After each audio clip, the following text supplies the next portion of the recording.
বেকারির অস্বাস্থ্যকর পরিবেশে তৈরি পাউরুটি না কিনে ঘরেই আপনি এখন চুলায় তৈরি করে নিতে পারবেন নরম তুলতুলে পারফেক্ট পাউরুটি। এতটাই নরম তুলতুলে হয়, জ্যাম, জেলি কিংবা বাটার, মেয়োনিজ সবকিছুর সাথে খেতে অনেক বেশি ভালো লাগে। একদিন বেশি করে তৈরি করে এয়ারটাইট বক্স কিংবা জিপলক ব্যাগে ভরে বাইরে রেখে ২-৩ দিন সংরক্ষণ করে খেতে পারবেন। চলুন তাহলে দেখে নেওয়া যাক কিভাবে চুলায় এরকম নরম তুলতুলে পারফেক্ট ব্রেডগুলো তৈরি করবেন।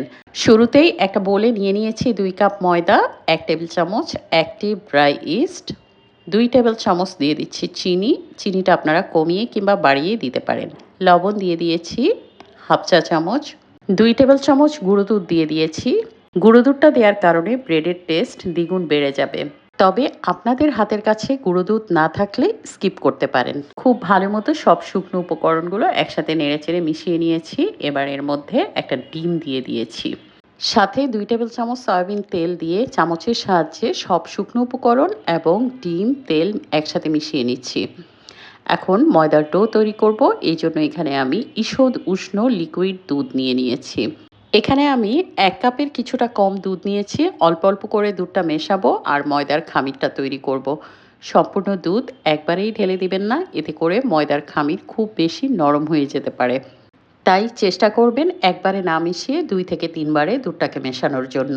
খামির তৈরি করার সময় একটা পর্যায়ে এরকম হাতে লেগে আসতে পারে অথবা অনেক বেশি স্টিকি মনে হতে পারে।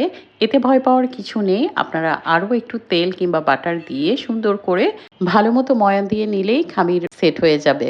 আমি আরও প্রায় ৩ টেবিল চামচের মতো সয়াবিন তেল দিয়ে খুব ভালো মতো খামিরটাকে আরও প্রায় ১০ মিনিটের মতো ময়ান দিয়ে নিয়েছি। ব্রেড কিংবা বান এগুলো একদম পারফেক্ট অর্থাৎ নরম তুলতুলে করে তৈরি করতে চাইলে ময়দার খামির কমপক্ষে ১০ থেকে ১২ মিনিটের জন্য খুব ভালো মতো মথে নিতে হবে। প্রায় ১০ মিনিট মথে নেওয়ার পর সফট, স্মুথ এবং স্ট্রেচি ডো তৈরি করে নিয়েছি। ঢাকনা দিয়ে ঢেকে গরম জায়গায় ৪৫ মিনিট রেস্টে রেখে দিয়েছিলাম ডোটা যেন খুব ভালো মতো ফার্মেন্ট হয়। ৪৫ মিনিট পর খামির বেশ সুন্দরভাবে ফার্মেন্ট হয়েছে, দেখতেই পাচ্ছেন খামিরটা ফুলে ডাবল হয়ে গেছে।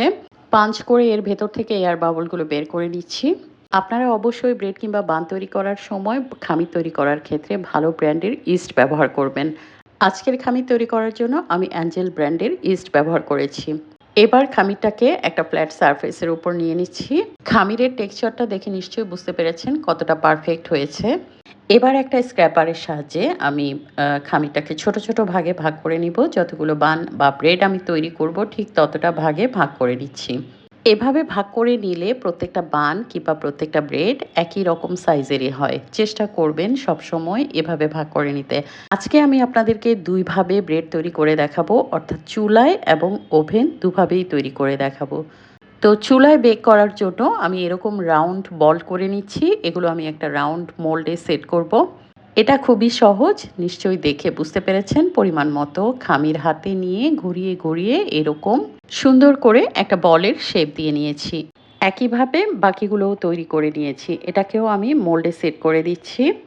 বাকি ব্রেডগুলো আমি ওভেনে বেক করব আর সেগুলো একটু লম্বাটে শেপ করে তৈরি করব। এজন্য একটা খামির পিঁড়িতে রেখে বাকিগুলো বোলে রেখে দিচ্ছি। খামিরটাকে আবারও একটু মথে নিচ্ছি। এবার পিঁড়িতে সামান্য পরিমাণ শুকনো ময়দা ডাস্ট করে সুন্দর করে একটা রুটির মতো বেলে নিব। রুটিটাকে খুব বেশি পাতলা করব না, একটু মোটা করে আমি স্কয়ার শেপের একটা রুটি বেলে নিচ্ছি। তো দেখতে পেয়েছেন রুটিটা বেলে নেওয়া হয়ে গেছে। এবার ব্রেডের শেপ দেওয়ার জন্য রুটিটাকে আমি এক পাশ থেকে ফোল্ড করে নিচ্ছি, মাঝ বরাবর এনে হাত দিয়ে ঘুরিয়ে শেষ পর্যন্ত নিয়ে যাব সুন্দর করে। এবার চারপাশ থেকে একটু সিল করে দিচ্ছি। হাত দিয়ে আবারও একটু ঘুরিয়ে দিচ্ছি যাতে করে চারপাশটা খুব ভালো মতো সিল হয়ে যায়। এটাকে আমি ওভেনে বেক করব, এই জন্য ওভেন ট্রেতে সেট করে নিচ্ছি। ওভেন ট্রেতে আমি আগে থেকেই একটা পেপার গ্রিস করে রেখেছিলাম। আপনাদের বোঝার সুবিধার জন্য আমি আরও একটা করে দেখাচ্ছি। প্রথমেই স্কোয়ার শেপের একটা রুটি তৈরি করে নিব। রুটিটা খুব বেশি পাতলা করা যাবে না। মোটামুটি ৩ থেকে ৪ মিলিমিটার পুরুত্বের একটা রুটি তৈরি করে নিতে হবে। ঠিক একইভাবে এক পাশ থেকে মুড়িয়ে মাঝ বরাবর এনে হাত দিয়ে সুন্দর করে ঘুরিয়ে ঘুরিয়ে শেষ প্রান্ত পর্যন্ত এনে খুব ভালো মতো সিল করে দিতে হবে যাতে করে এটা খুলে না যায়। আরও একটা ব্রেডের শেপ দিয়ে নিয়েছি। একইভাবে সবগুলো তৈরি করে নিয়েছি। এটাকেও আমি ওভেনের ট্রেতে সেট করে দিচ্ছি। বেকিং প্যানে রাখার সময় খেয়াল রাখবেন যেন একটার সাথে একটা লেগে না যায়। ঢাকনা দিয়ে ঢেকে সেকেন্ড প্রুফিংয়ের জন্য ১০ মিনিট রেখে দিচ্ছি। ১০ মিনিট পর এগুলোর সাইজ ফুলে কিছুটা ডাবল হয়ে গেছে। বেক করার পর এই ব্রেডগুলোর উপর যেন খুব সুন্দর একটা বেকারির মতো কালার আসে, এজন্য এর উপর আমি ডিমের কুসুম ব্রাশ করে দিচ্ছি। আপনাদের কাছে যদি ডিমের কুসুমের গন্ধটা ভালো না লাগে তাহলে আপনারা চাইলে ঘন দুধ অথবা ডিমের কুসুমের সাথে সামান্য পরিমাণ দুধ মিশিয়ে রাব করে দিতে পারেন। ওপরে বেশ কিছুটা পরিমাণে সাদা তিল ছড়িয়ে দিয়েছি। 170°C তাপমাত্রায় একটা প্রিহিটেড ওভেনে 25 মিনিটের জন্য বেক হতে দিয়েছি। চুলায় যে বানগুলো বেক করব সেগুলো প্রুফিং এর জন্য রেখে দিয়েছিলাম। এখন এগুলোর উপরে ডিমের কুসুম ব্রাশ করে উপরে কিছুটা পরিমাণে সেসমি সিড দিয়ে এগুলোকেও আমি চুলায় বেক করব। চুলায় বেক করার জন্য একটা মোটা তলানিযুক্ত হাঁড়ি আমি 10 মিনিট আগে লো ফ্লেমে প্রিহিট করে নিয়েছি। এবার হাঁড়িতে মোল্ড বসিয়ে দিচ্ছি।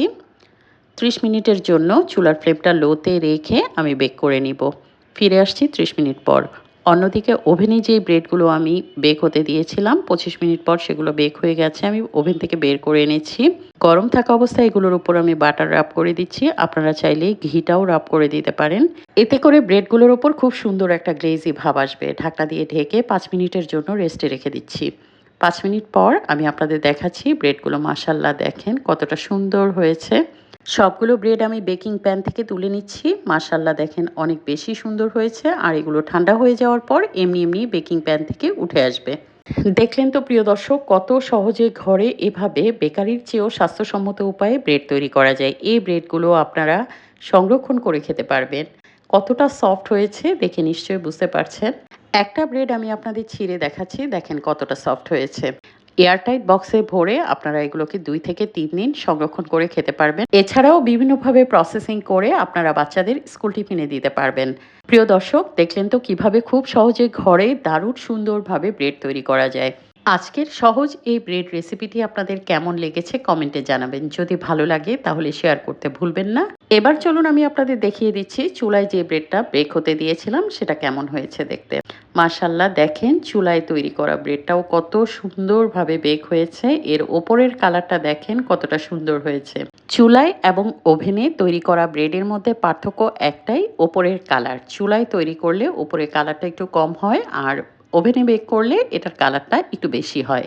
এছাড়া ব্রেডের ভেতরে টেক্সচার কিংবা টেস্ট কোনোটাই হেরফের হয় না। ব্রেডের ব্যাক সাইডটা দেখেন কতটা সুন্দর হয়েছে, একটুও পোড়া লেগে যায়নি কিংবা দাগ লেগে যায়নি। আর ওপরের অংশটা দেখেন কতটা সফট এবং ফ্লাফি হয়েছে। অবশ্যই এভাবে একবার ট্রাই করে দেখবেন, ইনশাল্লাহ আপনাদেরটাও পারফেক্ট হবে। আশা করি রেসিপিটি আপনাদের জন্য সহজভাবে উপস্থাপন করতে পেরেছি। এরকম সহজ এবং ইউনিক রেসিপিগুলো পেতে পেজ ফলো করবেন। ভিডিও দেখে নিজেরা পরবর্তীতে তৈরি করতে চাইলে ভিডিওটি নিজের টাইমলাইনে শেয়ার করে রাখবেন। সবাইকে ধন্যবাদ, ভালো থাকবেন, আল্লাহ হাফেজ।